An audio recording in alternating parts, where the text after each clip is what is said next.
A war of words and weapons erupts in the Caribbean. Trump claims Maduro has offered everything to the US. Moments later, he confirms secret CIA missions in Venezuela.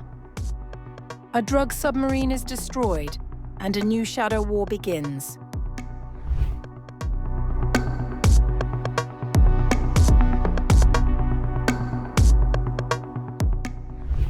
US President Donald Trump claimed on October 17th that Venezuelan President Nicolás Maduro had offered major concessions to ease tensions between the two countries.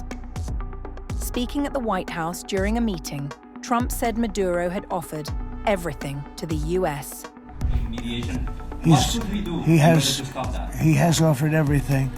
He's offered everything. You're right. You know why? Because he doesn't want to f*** around with the United States. Maduro, in power since 2013, has reinforced his security forces and deployed tens of thousands of troops across Venezuela. He has accused Trump of seeking regime change, an allegation the US president has downplayed. Reports suggest Maduro recently proposed giving stakes in Venezuela's oil and mineral wealth, and hinted at eventually leaving office, with intermediaries presenting alternatives to Washington as a more acceptable leadership option. The United States has carried out at least 6 strikes on vessels near Venezuela, claiming they were transporting drugs, killing at least 27 people. Trump confirmed that one strike targeted a semi-submersible, describing it as a submarine built specifically to transport drugs. Let me ask you, that was in a submarine, right?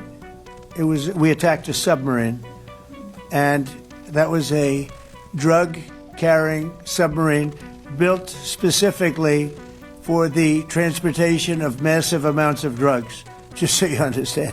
This was not an innocent group of people. I don't know too many people that have submarines, and that was an attack on a drug-carrying, loaded-up submarine. Secretary of State Marco Rubio, present during Trump's comments, confirmed there were survivors and said further details would be forthcoming.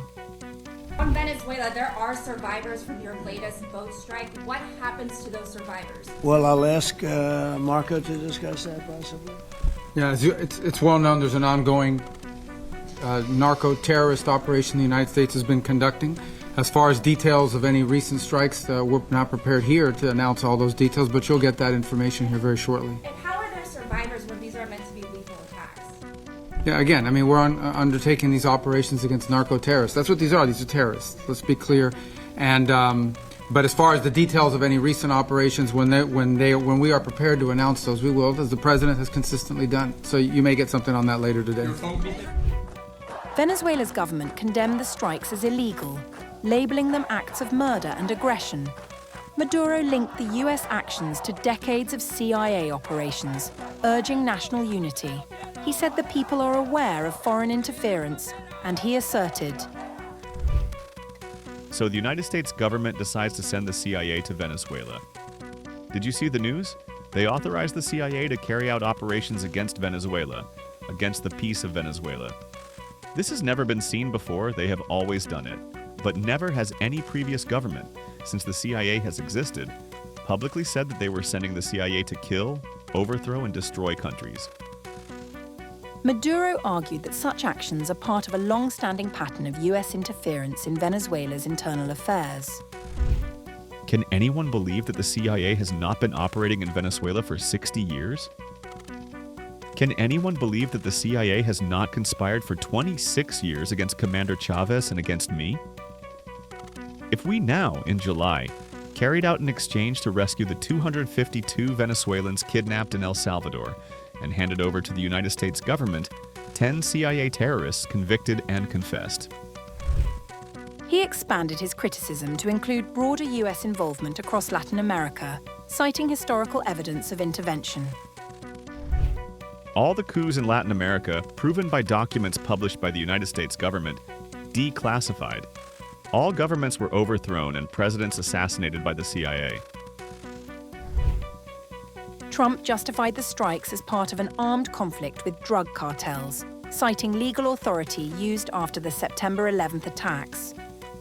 Maduro called out what he sees as US attempts to seize resources under the pretext of combating smuggling, mobilizing 4.5 million militia members in response.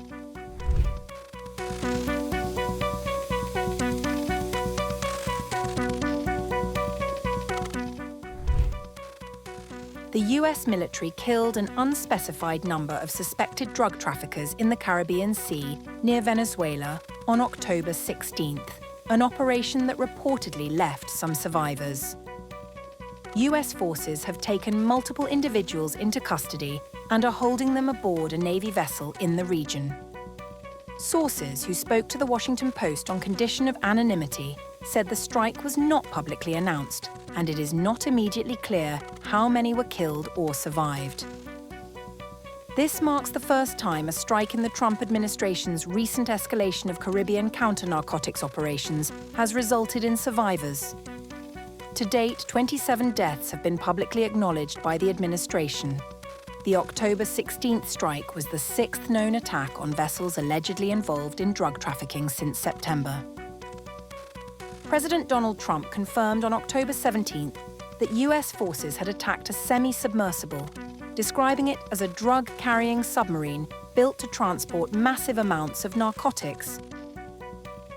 He emphasized that the operation targeted not an innocent group of people, and reiterated that Maduro doesn't want to f*** around with the US. Trump also confirmed he had authorized the CIA to conduct covert actions in Venezuela. The legality of the strikes has raised questions on Capitol Hill, with lawmakers from both parties questioning whether the president has the authority to conduct such lethal operations without congressional approval. Secretary of State Marco Rubio has defended the policy, arguing the US is engaged in an armed conflict with narco-terrorists, a designation the administration has applied to multiple drug cartels operating in Latin America. The detention of survivors introduces a complex legal challenge. Former State Department lawyer Brian Finucane noted that it is unclear under what legal authority the US military can hold the men. They could potentially petition US courts through habeas corpus to challenge the legality of their detention, a process that could reveal more about the Trump administration's legal rationale for the strikes. Meanwhile, the US military continues to build its presence in the Caribbean, deploying fighter jets, helicopters, and at least 8 warships to the region, part of an ongoing effort to curb drug trafficking and apply pressure on President Nicolás Maduro.